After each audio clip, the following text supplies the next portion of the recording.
Hello everyone, this is Jonathan from MTG Modern Ad Nauseam, and welcome to this link number 8. For this deck tech today, I just want to pretty much play the same deck again.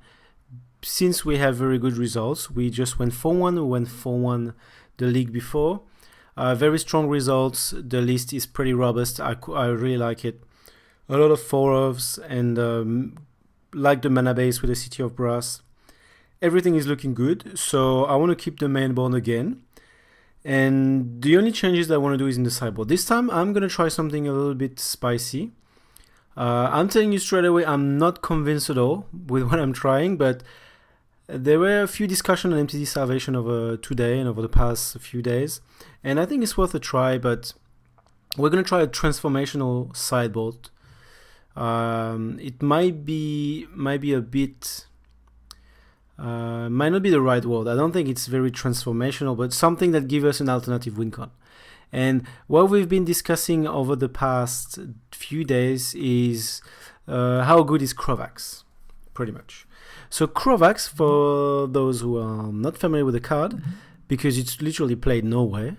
I haven't seen any. It might be played in a Commander or these kind of things. It could be a Commander, by the way. It's legendary.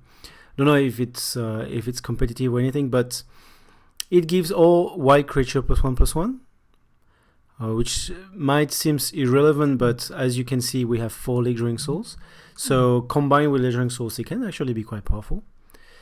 But the key is non-white creature gets -1/-1, which means that this card will be extremely good against Infect, extremely good against Affinity, even though as we could see, we don't have a lot of problems with Affinity, but it will definitely help us.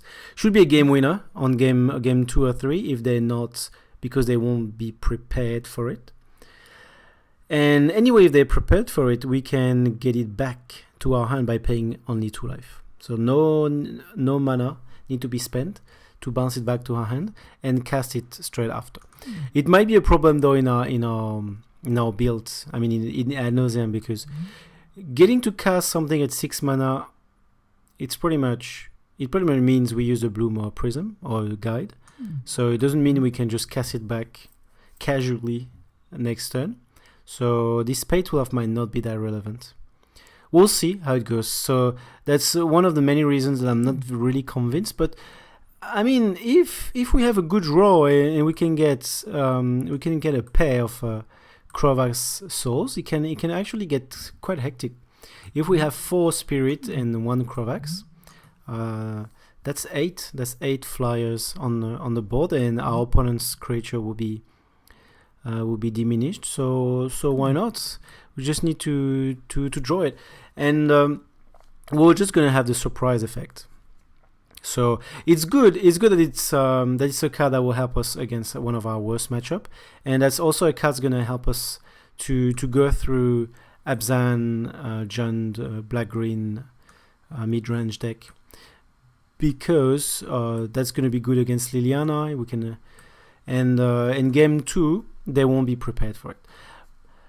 Jund and Abzan play Maelstrom Pulse. That's not gonna be great to face that with Lingering Souls, but well, let's say that it can just buy us some time to recover from to get our combo. So it doesn't mean that we will remove our 4 Ad Nauseam and white piece of combo. So we can still stall maybe a few turns of the game by distracting our opponent with this. So I don't know. It can work. It can work a few ways. I would say it's gonna be very hard for us to sideboard. If we sideboard against Abzan, for example, or Jund, I would like to have this. Ideally, I would have to have this. That's 12 cards. I don't know how we're gonna manage this. Probably we won't be able to. So that's also a problem. We can just go to 10, and actually, when I was checking on MTG Salvation, a few people have shared their deck with using Krovax in a sideboard.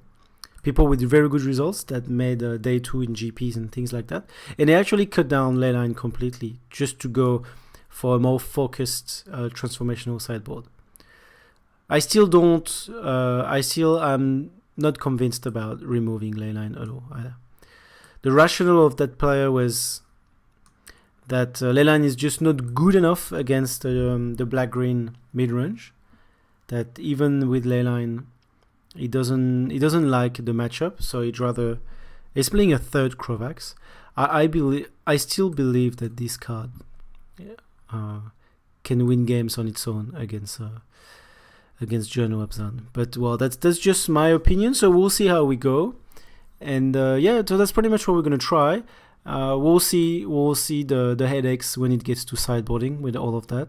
Maybe we would like to have some late drawing souls in, yeah, just to steal some turns against aggro deck. We'll see how it goes. But that's what it is for this league number 8, if I count correctly. And see you in a sec for the first match of the league. Thank you very much.